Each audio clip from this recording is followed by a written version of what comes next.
Vi vil finde årsagerne til iltsvind i Limfjorden, og vi vil komme nærmere ind på noget udledning af næringsstoffer, noget stillestående vand og noget TBT.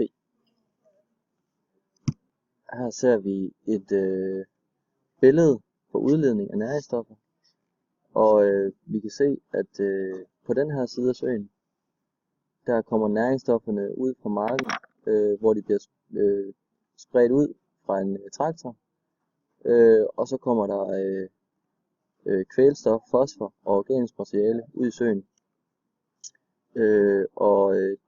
Det gør så, at algerne de vokser kraftigt, og når de dør, så ryger de ned på bunden, og for at få fjernet dette organiske materiale, så bruger den ilten i vandet og udleder CO2.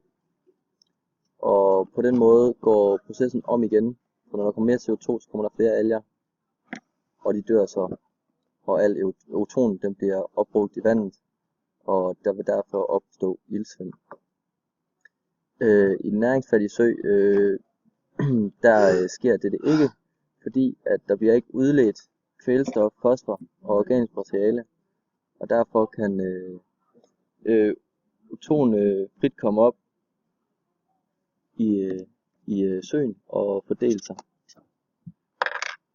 Her kan vi se, at kvælstof, den største del af kvælstof bliver udledt af landbrug, og hvorefter baggrundsbidraget kommer efter det, og det samme med fosfor er det stadigvæk landbruget, der er den største del, hvor baggrundsbidraget næsten er lige så stort. Grunden til iltsvind i fjorden er vandet. Iltsvind i fjorden er, at vandet står stille, altså der er ingen bevægelse i vandet, hvilket gør, at der ikke tilføres nyt ilt til fjorden. Den ilt, der er tilbage i vandet, bliver opbrugt på døde organismer.